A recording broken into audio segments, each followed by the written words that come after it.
problema clássico, né, de equações diferenciais, uma vez eu fui substituir um professor de equações, o professor não podia vir e pediu para eu dar aula para ele, milhões de anos atrás.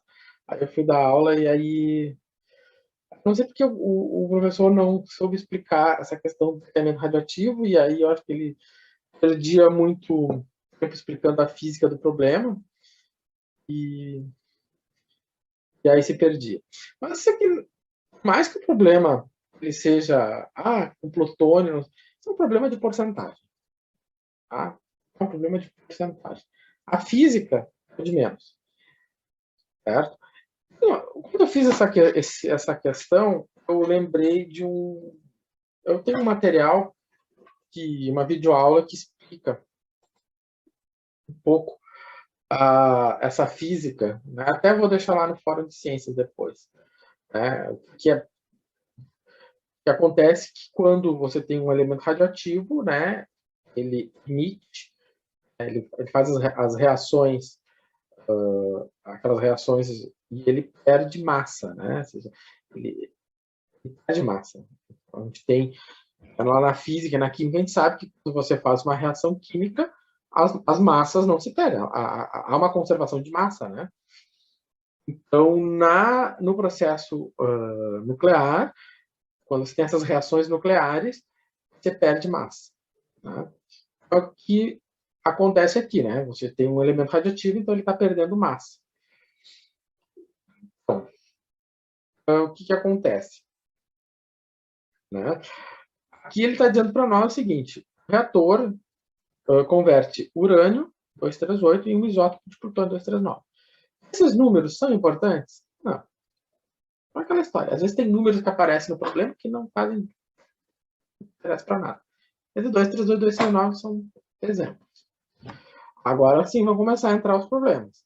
Após 15 anos, foi detectado que 0,043% da quantidade inicial a zero de plutônio desintegrou. Passou 15 anos e se verificou que ele perdeu essa quantidade, uma quantidade ínfima, né? Ok. Mas alguém se preocupou, achou que isso aí realmente é um problema, o plutônio é radioativo e aquela coisa e tal. Tá? A gente vai ver que isso é um problema de porcentagem.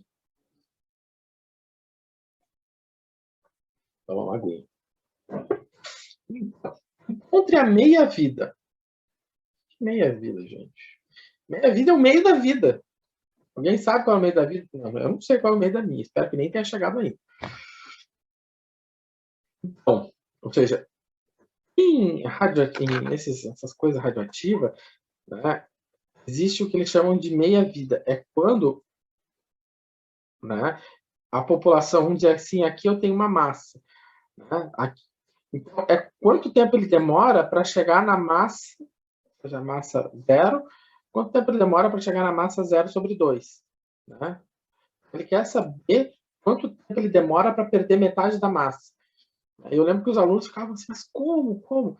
Aqui nesses elementos, nessas questões radioativas, tu não tem conservação de massa. Né? Mas não vamos nos questionar isso, vamos ficar com um problema de porcentagem. Então, nós temos o seguinte: encontre a meia-vida, ou seja, o tempo que ele demora para ficar com metade da massa do isótopo, se a taxa de desintegração é proporcional à quantidade remanescente. E aí ele foi como um mantra para nós, né? Porque ele repetiu um bordão. Taxa de desintegração proporcional à quantidade remanescente.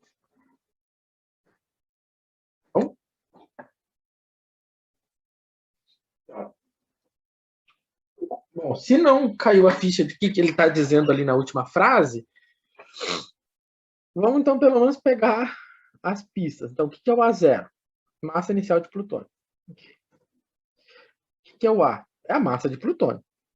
Massa em qualquer instante de plutônio. Bom, massa, 15 anos depois, né? 15 anos depois, é a massa inicial menos o que ela perdeu. Né? O que ela perdeu foi, ela perdeu 0,043%. ou seja, 0,043 sobre 100, né? Porque 43%, qualquer coisa, se eu tirar o porcento, eu tenho que dividir por 100. Ou seja, se eu fizer aquela continha, a massa, 15 anos depois, é 0,99957 vezes a zero.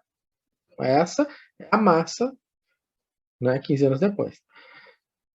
Você vê, não interessa quanto é a massa. Pode ser, sei lá, uma tonelada. Botar a zero igual a uma tonelada. Dá na... É o mesmo resultado. Tá. Aí eu destaquei ele em rosa. Né? Aquilo que é o importante, né? A equação diferencial que descreve isso. Se a taxa de desintegração é proporcional à quantidade remanescente. Ele está dizendo que a taxa que eu estou perdendo é proporcional à quantidade remanescente. Isso aqui é o quê? É o mesmo problema populacional. Só que agora, em vez do N, é um A. Eu chamei de A. Mesma coisa. Como é que eu integro isso? Da mesma maneira. Mesma coisa. Passa para lá, passa T para cá, integra LN, parará, parará. Então, quer dizer que o A é P vezes Z na KT. Então, nós temos que descobrir quem? O K. Né? Tá. Também sabemos que o Q, né, nesse tipo de problema, esse Q, essa constante aqui, ela corresponde à condição inicial, né? Ou seja, qual a condição inicial? Que no instante zero, eu tenho massa zero. Então, se eu vou lá e substituo, no lugar do A, eu ponho A0, eu vou ter Q, E, na K vezes zero. Então, o A0 é igual a Q vezes. E na zero é quanto? E na zero é 1. Portanto, o Q é A na zero. Ah, então, é a minha condição inicial. Quando vocês abrem livros, às vezes, eles já vão direto dizendo isso, né? Que eu tenho a minha condição inicial. Se você pegar livros do ensino médio, livros do ensino médio trazem, às vezes, esses probleminhas, e aí eles já dão isso aqui direto, né? E aí eles já colocam, isso aqui é a condição inicial. Bom, todo problema, a gente sabe o seguinte, que daqui a 15 anos, né? Daqui a 15 anos, eu vou ter essa quantidade de massa inicial. Ou seja, a massa inicial vai se perder. Então, eu vou substituir. No lugar do A, eu vou colocar a massa daqui a 15 anos. Mas como é daqui a 15 anos, no lugar do T, eu vou colocar o 15. Ok. Então, o que acontece? Esse A0 que está do meu lado direito passa dividindo. E aí, então, eles vão se simplificar, né? Ou seja, esse A0 aqui, manda embora esse A0, sobrou apenas, né, do meu lado esquerdo, aquele número. Ou seja, não faz diferença quanto era de massa inicial, né? A massa inicial não faz diferença. Então, dessa maneira, para resolver essa equação exponencial, né, onde eu tenho E na 15K, eu vou tomar o logaritmo dos dois lados. Como eu tomo o logaritmo dos dois lados, né? No caso aqui, onde tem o exponencial, o 15K é expoente, ele vem para frente, né? Da propriedade dos logaritmos. Então, da propriedade dos logaritmos, esse 15K ele vem aqui para frente. E o logaritmo de E, nós conhecemos quanto ele vale, e ele vale 1. Muito bem. Então, sobrou para mim apenas essa equação. Menos 4,3, 10 na menos 4, que é o logaritmo desse número aqui, igual a 15K. Bom, o 15 está multiplicando o K, o 15 passa dividindo, e, portanto, o meu K é esse número. Esse número é negativo por um motivo, e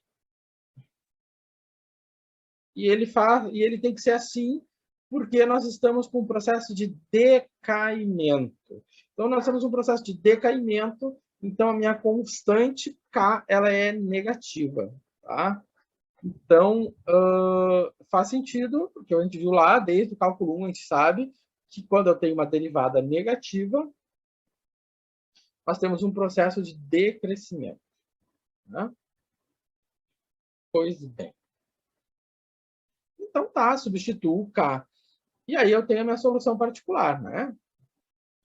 Meu T está bem quietinho ali, né? Bem escondidinho. A constante é bem feia. Então, qual era o objetivo do problema? A gente, depois que termina, encontra a solução particular, volta lá no problema e pergunta de novo. Problema, o que você quer de mim? Aí o problema te responde. Determinar o tempo para o plutônio atingir meia-vida. Tá, mas o que é meia-vida? Meia-vida é quando a massa corresponde à metade da massa inicial. Ou seja, então eu tenho meia vida, tenho metade da massa inicial. Isso é um fenômeno característico desse tipo de material radioativo, né? Tá. Então, o que acontece? Eu quero saber o tempo. A pergunta é, em que instante o A vai ser A0/2? Essa é a pergunta. Em que instante o A vai ser igual a 0/2? Então, no lugar do A, eu vou colocar o A0/2. E aí a novela é a mesma, né? O A do meu lado direito passa dividindo. E aí vai ficar 1/2 igual ao exponencial. Tomo o logaritmo dos dois lados. Tomando o logaritmo, o expoente desce, sobra o logaritmo de E. O logaritmo de E é 1. Né? E aí passa esse 2 vezes, menos 2 vezes 10 na menos 4, passa para o outro lado. E aí vem a mágica, né? Eu tenho tempo negativo, eu vou ter negativo que divide negativo é um número positivo, né? Nós estamos calculando o tempo tem que ser positivo. Então a mágica está ali, né? Então, qual é a conclusão do problema? Que o plutônio vai demorar 24 anos para atingir metade da vida. Né? Ou seja, se eu pegar 1 quilo de plutônio, deixar agora aqui em cima da minha mesa e voltar daqui a 24 anos, eu vou encontrar 500 gramas. É isso que ele está dizendo para mim. Certo? O problema clássico. Se vocês pegar qualquer livro de equações diferenciais, eu tenho os meus livros impressos, mas esses livros impressos aqui têm uns 15 anos já. E aí, se eu pego os livros recentes que tem na biblioteca virtual, aí todos eles trabalham o mesmo problema sempre.